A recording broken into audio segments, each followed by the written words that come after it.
Good afternoon to you. It is 3:06 now, News Talk 105.9 WMAL, where we're making sense of the news. Coming up this hour, we're going to talk to a former communications director for Donald Trump's 2020 campaign. That's Tim Murtaugh is with us to react to all of this conversation over who's the real threat to democracy. RFK, you see him last night on CNN. He says that's Joe Biden. Joe Biden is the threat. Tim Murtaugh will elaborate on that. That's at 3:30. At 4:30, Tom Fitton is here from Judicial Watch. We'll talk about all of Trump's legal battles against the left that wants to destroy him in the courtroom rather than at the ballot box. And Denise Krepp is here at 5 o'clock, a former advisory neighborhood commissioner in Washington, D.C. We'll talk about all that crime throughout the district and what we can do about it. You can join us at 888-630-9625, 888-630-WMAL.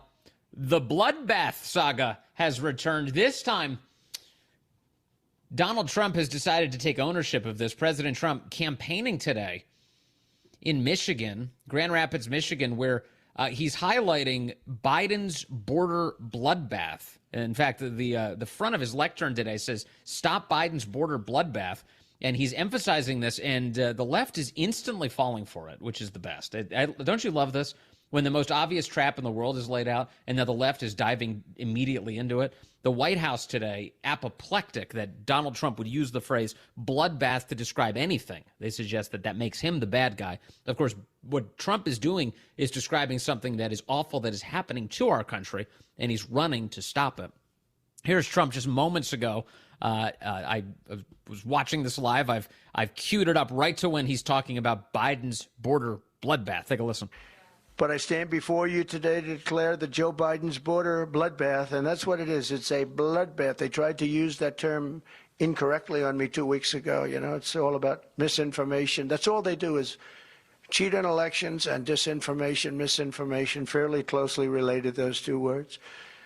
But they basically mean that it's all talk, but it's a border bloodbath, and it's destroying our country. It's a very bad thing happening.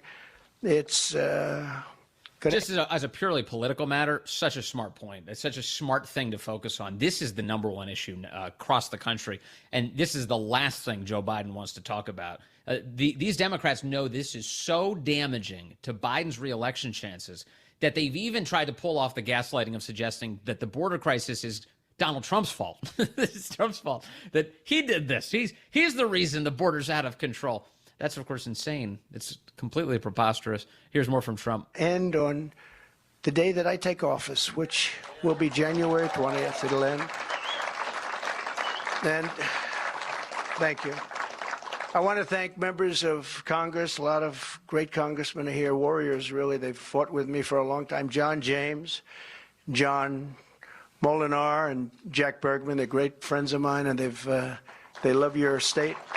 Yeah. I love your state. So he goes down the list. He starts thanking everybody who's there, all the people who've been fighting for the country and supporting Trump here in his candidacy for president again. And Michigan very much, it's always in play, actually.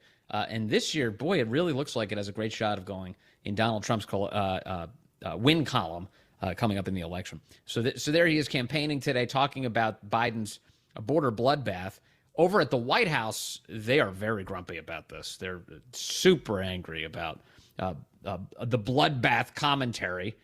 And here's Karinge Jean-Pierre asked today whether or not, well, first of all, just about the immigration issues entirely and whether or not they amount to a bloodbath. Actually, let's start with John Kirby today. Asked about this. Here is John Kirby conducting the adult press briefing. John, there's another case of somebody who was in this country illegally, allegedly murdering a young woman, this time in Michigan. Her name was Ruby Garcia. Donald Trump is out there now calling this Biden's border bloodbath. What do you call it? Well, first of all, while I'm not aware of the specifics of this case. No, of course not. I mean, that's just terrible news.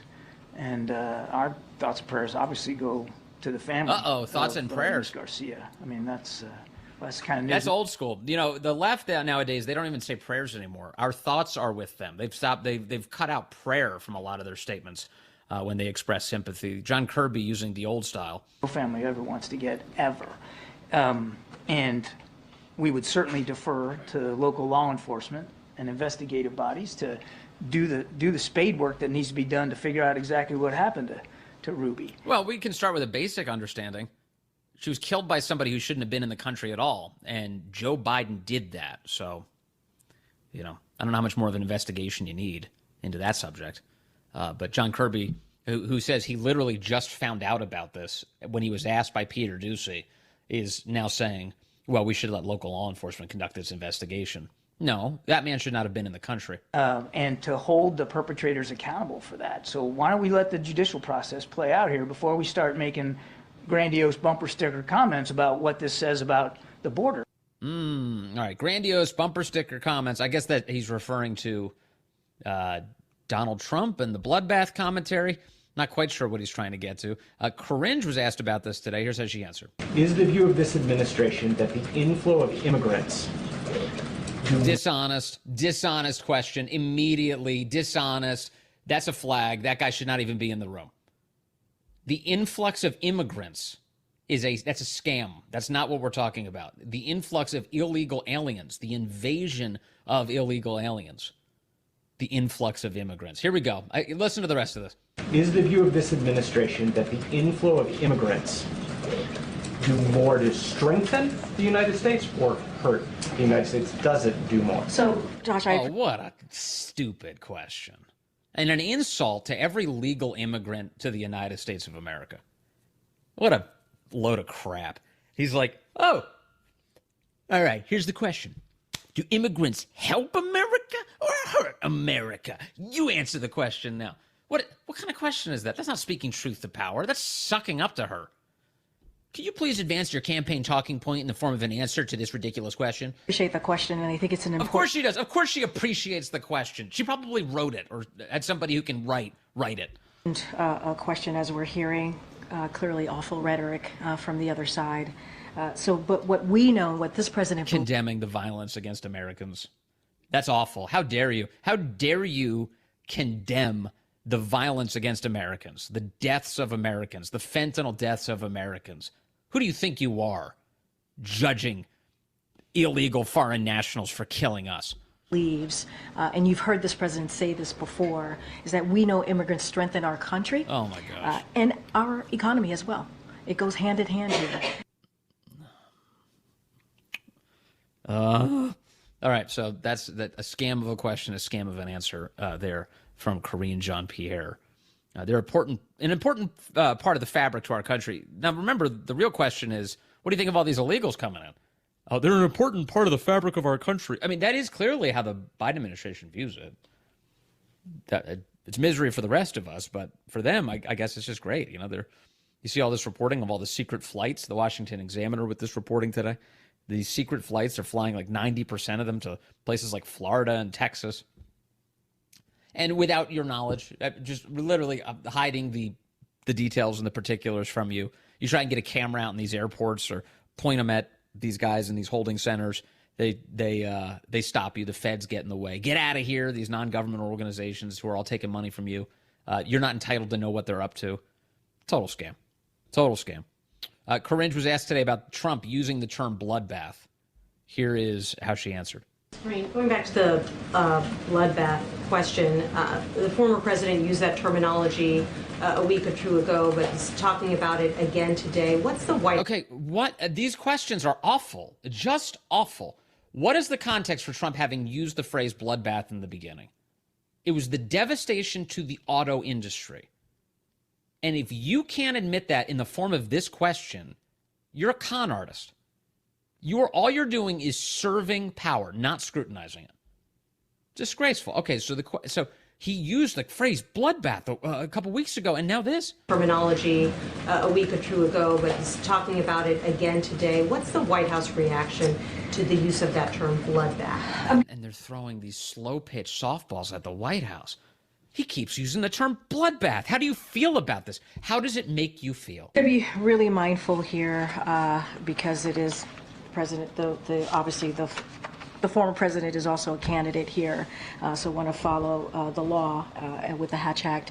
But we have to denounce Our response is we have to denounce, Denounce any violent rhetoric that we hear, certainly from our leaders. He's talking about violence that's being perpetrated by you to the country. Do you notice that, like the laziest sleight of hand ever when it comes to this? Trump is not calling for a bloodbath. There was never once a call of that kind. He's not inciting people to attack or riot or insurrect or any of this nonsense. He's out there going, we are experiencing a bloodbath. The United States is losing over 100,000 Americans a year due to drug overdoses. Most of that is because the cartels are sending fentanyl into the United States through the border that Joe Biden kicked open for them. That's actually happening. You have any number of Lake and Riley stories going on all across the country, people being murdered, maimed, hurt, robbed by people who should not be in the country in the first place. Sometimes the left will do this thing where they merge illegal aliens with legal immigrants, and they'll say, well, immigrants commit crimes at lower rates than native-born Americans. They'll try and throw up some sort of number in front of your face to be like, why are you being so critical? Be more concerned about those awful native-born Americans. That's the implicit thing that's built into that kind of retort. And it's moronic because, well, one, every person who comes into the country illegally commits a crime. That's the first thing they do. So that's 100% in terms of the crime rate. And two, well, yeah, we've got enough problems of our own. We have enough problems with native-born Americans who do commit crimes in cities, made worse by the American left with each passing day. So are you telling us that on top of that, what we need is a whole bunch more illegal alien crime? Come on, listen to yourself. This is so stupid. But this is how they talk. This is how they talk. So Karinge today is saying that Trump is using some sort of violent terminology as if he's the one who's advocating violence. No, he's calling it out and saying it needs to stop. Our response is we And so take a listen here. Sorry, the little bit of jump on the audio. have to denounce. We have to denounce. No, I don't like that. I don't like my audio gets messed up like that. All right, one more time, and then we're going to jump to traffic and see if I can't fix this off air. Our response is we have to denounce any violent rhetoric that we hear, certainly from our My apologies. That's a problem on my end. I'll get it fixed up. Right now it's 3:19. denounce. Our response is we have to denounce any violent rhetoric that we hear, certainly from our leaders, right, that tears our country apart. It could tear our country apart and puts our fellow Americans in harm's way, in danger. So we have to denounce that. And look, I think and we think that the American people wants to see the country coming together. That's what they That's want what to they see. want. They want to make sure that we respect our democracy. Then why do you work so hard to undermine our democracy and to divide people against each other? It seems like the whole mission, actually, of the Biden administration. Here's one of the great moments today in the press briefing, though. Peter Doocy asks Karinge, hey, wait a second. You're attacking Trump for using the phrase bloodbath in any context. What about when Biden used it? Can you explain why it's okay when he does it? So when Donald Trump is talking about a bloodbath, it is violent rhetoric. What was it when Joe Biden said in 2020, what we can't let happen is let this primary become a negative bloodbath? So I'm going to be really mindful and careful about Donald Trump, but if you read, because he is a candidate, we're talking about the 2024 election, you should read what he said in its context. I did. So you got to read what he said in context. Yeah, he said there'd be a bloodbath in the auto industry a couple of weeks ago. Now he's saying Joe Biden is leading a bloodbath in our country. We've got the context. Bloodbath is an ugly word. When Trump uses it, what is it when Biden uses it? No. Let's be very clear. You got to actually ask me the question in context of what it was said, right? And what it was said when he said that, right? In his remarks. Are you following this? The context said what it was said? Speech, right? And so that's being disingenuous in your question. I'm reading a direct quote from Joe Biden. What we can't let happen is let this primary become a negative bloodbath. I love that. She's accusing him of being disingenuous in his question. Meanwhile, moments earlier, a person who calls themselves a reporter literally equated illegal aliens with immigrants everywhere and then asked her whether or not immigrants strengthen our country. And not for a second did she pause to say, you know what, the phrasing of your question is deeply disingenuous. No, she embraced it wholeheartedly. She thanked the guy for the question. That's a great question, she said. He was talking about a group of people. A group of people.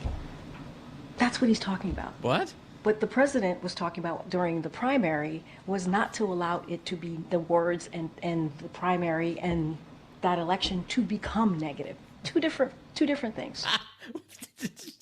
Are you getting any clarity? You know, she says, "Let me be clear." We've been very clear. There's nothing. That's as clear as a muddy puddle. They're not the same. They're not the same. And your question is disingenuous. And so, look, I'm going to be really mindful here. I'm going to be really careful. We have to denounce violent rhetoric, wherever it comes from. A former leader, we have to denounce that. Because we saw what happened on January 6th. We saw what happened there. Yeah. When you have a mob of 2,000 people. Trump supporters were killed. I think I remember that. Go to the Capitol because they didn't believe in the free and fair election that just happened months prior because of violent rhetoric. Democrats have been going to the Capitol for years with that very thought in mind every time they go. You got to denounce that. That's not what leaders should be doing. Yeah. All right. Anyway, so that's some of the comedy from the White House press conference today. Let me get Michael in Woodbridge in here, line one. Michael, good afternoon. You're on the Vince Coglianese Show. Hey, Vince, again, you got to find that pony, man. I am delighted that KJP has now defined me as the other side because I have staked out my ground as the other side. I am the side that wants to protect U.S. borders and U.S. sovereignty. Yeah. She has now clearly drawn a line between me and her, and I think we should take advantage of that, and we should make sure that people know they are the other side that does not want to protect U.S. borders and sovereignty. You know, this is something. I can tell. Yeah, Michael. Sorry, I didn't mean to interrupt. I'm just saying that this is something that our buddy Chris I can tell, though, the only law that KJP has any concern about protecting, preserving, and not violating is the Hatch Act. Otherwise, everything is on the table. Well, that's because that allows her to hide from having to give answers to questions. That's why she uses that. It's a way to shield herself, a fig leaf to hide from having to use her brain in a more public capacity than she already is. But to your point, this idea that she's not on our side, guess who says that? Our buddy Chris Plant has been saying this for years, way before Karinge picked it up in her own demented way. He said, they're not on our side. And she's saying it too. So maybe we should take her at her word, at least on this. Good afternoon to you. 3:35 now, News Talk 105.9 WMAL, where we are making sense of the news. Coming up, Tom Fitton will join us from Judicial Watch at 4:30. And then at 5 o'clock, Denise Krepp is here. We'll talk to her about all of that crime in Washington, D.C. and what can be done about it so that residents of the district can feel safe. You can join us at 888-630-9625, 888-630-WMAL. There's a third-party candidate running around called Robert F. Kennedy Jr. He was on CNN last night and was asked about his thoughts on the state of our country and the candidates he's running against, the two leading candidates. That would be Donald Trump and Joe Biden. And RFK had some interesting comments on how he views Joe Biden in comparison to Donald Trump. In fact, he says Biden is the real threat to democracy. Take a listen. Here's RFK last night.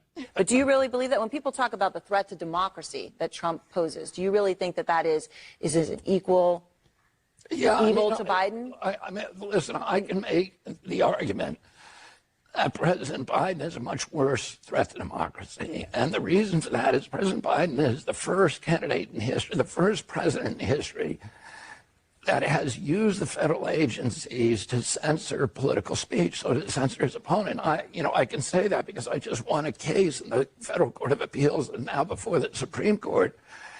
It shows that he started censoring not just me. 37 hours after he took the oath of office, he was censoring me. No president in the country has ever done that. The greatest threat to democracy is not somebody who questions election returns, but a president of the United States who used the power of his office to force the social media companies, Facebook, Instagram, Twitter, to open a portal and give access to that portal to the FBI, to the CIA, to the IRS, to CISA, to NIH, to censor his political critics.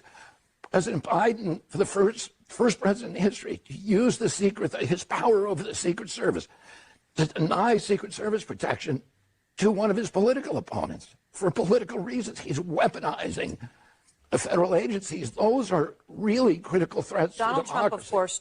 There you go. So actual information being shared on CNN's airwaves and an excellent analysis of what the heck's going on in terms of Joe Biden's threat to democracy. Here, for more on this, I want to bring in Tim Murtaugh now, the former communications director for the Trump 2020 campaign and the author of the book, Swing Hard in Case You Hit It. Tim, good to have you back with us, sir. Good to be with you, Vince. Thanks for having me on. It is. It's amazing to hear somebody finally say that on CNN, and of course, a lifelong Democrat who said it. What do you make of this RFK assessment of Joe Biden? Well, I mean, that was a pretty thorough takedown, and I think you can tell the thoroughness of it by how quickly the CNN host wanted to move on. Because, as soon as he was done with his laundry list of things that, Joe Biden's offenses against the Constitution, really, the first words out of her mouth were, yeah, but Donald Trump, so you can tell that I think he was pretty effective. Yeah. But it goes beyond even what he was talking about.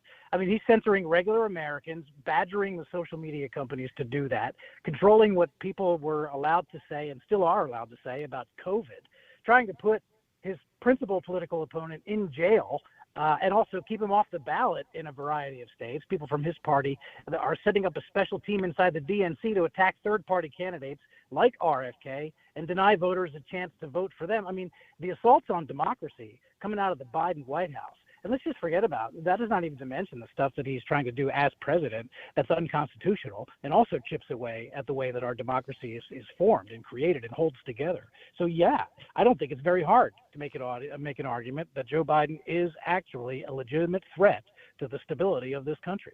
But what we have is like places like CNN, all of these media institutions, they've been screaming from the hilltops for a while now that Donald Trump is the real threat to democracy.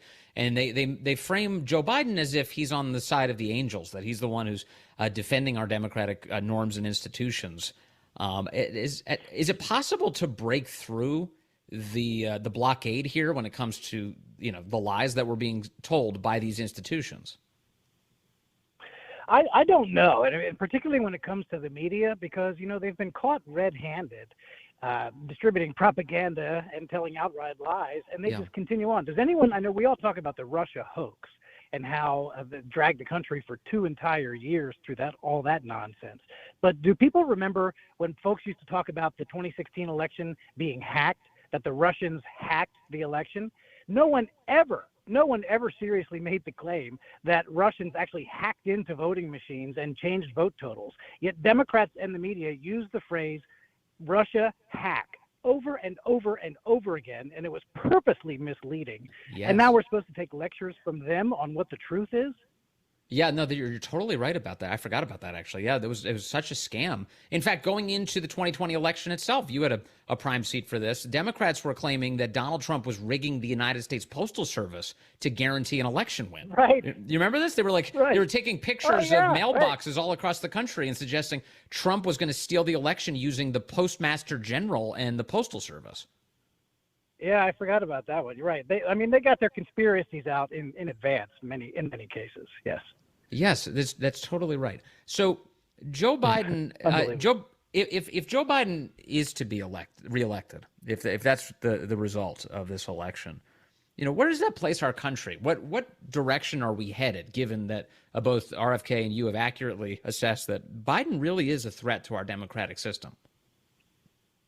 Well, I mean, if he were to be reelected, which I think right now is less likely than it is more likely.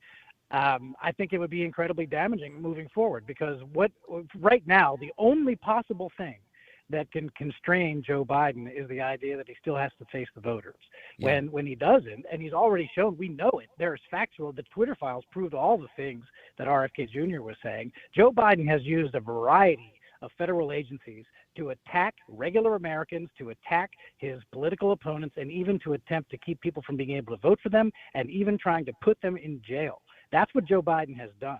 And if he's back in the White House, what on earth would make him slow down that kind of stuff? Yeah, and then he'll be a second-term president without any meaningful constraints from voters. He'll just go wild to the extent that he can do anything. It's pretty brazen. It's and very out of control here. Today the White House was making much ado about the fact that Donald Trump is now referring to Joe Biden's border bloodbath. He was campaigning in Michigan today and giving a speech to that effect, saying Biden has created a bloodbath in the United States. Biden's border bloodbath, he says.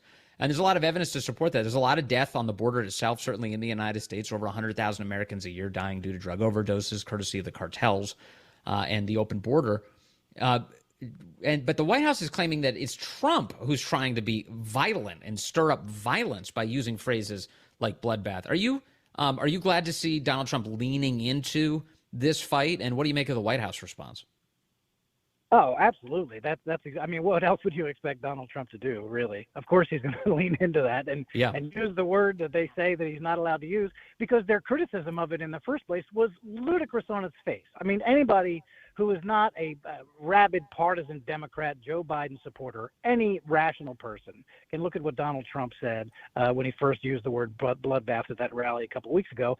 It's obvious he was talking about economic carnage in the auto industry and then in the larger national economy. It's clear that's what he was talking about. And you have to actually lift it out of that context and place it into an artificial context to make it make sense the way the Democrats are trying to explain it. Yeah. And the White House, I mean, it's gobbledygook, and she's talking to Peter Doocy there like she's the third grade teacher and he's the third grade student. But in fact, the roles are reversed.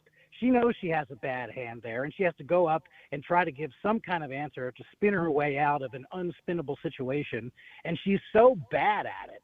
She really is, like, singularly bad at it, that she's really doing the Biden White House a disservice, because she's out there. No one can possibly believe it. Well, Tim Murtaugh, I mean, you've worked in the top tiers of political communications for Donald Trump, and as you watch Karinge Jean-Pierre, do you ever think to yourself, like, how the hell did she get this job? Like, of all people, how did they go with her? Like, do you ever wonder that? Yeah, I mean, I do.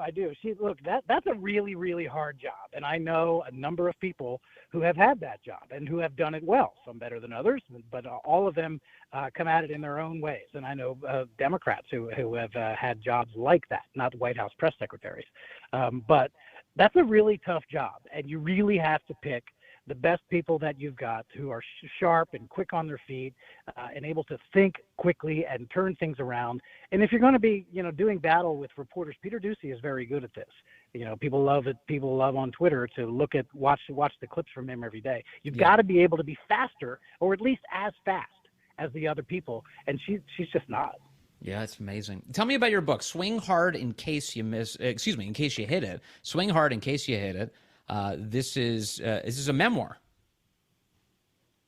It is basically. It's partly about politics, and it's partly about my decades-long struggle to escape alcoholism, which I finally did. I took my last drink on May 16th, 2015. So it tells the story of the 2020 Trump campaign. A lot of inside stories from the campaign that no one has ever heard before. But it also traces that I was a problem drinker for decades. I had 2 DUIs, a number of minor arrests that were alcohol related, and I was on the brink of losing everything and going to jail for 3 months. And I did some jail time for my DUIs and other, overnights for little things, for more minor things. And I managed to claw my way back out. And I woke up in jail one day, and less than 4 years later, I was flying on Air Force One with President Trump. So it's my story, and I wrote it because when I was in rehab, when a number of times I went, they had bookstores, and I would go to the bookstore and I would just devour the titles that were by people telling their own stories about how they made it through. And that's what I wanted to write, to help people the way those books helped me. And so it came out today, it was published today, and it's available on Amazon.com right now. It is number 1 under elections, under political books, and also in alcoholism recovery, and it's the number 2 mover and shaker right now on Amazon. So I'm really grateful, and I hope people will check it out. Swing hard in case you hit it. Obviously, you changed your life, and that took I think it had to have taken immense self-control and willpower. Did you ever feel like that you be hitting rock? And it seems like you're basically saying that you hit rock bottom. Did you ever feel like you would never emerge from that? Like, oh my goodness, Sure. what have I done with my life? Absolutely. I mean, I woke up on that day, May 16th, 2015. I woke up in the Fairfax County drunk tank, and I was on probation at the time for my second DUI, and I had served 10 days in jail for that second DUI, 5 days for the first DUI. But I still had 80 days suspended, and I knew that if I got arrested again for an alcohol-related thing, I was going to serve those 80 days.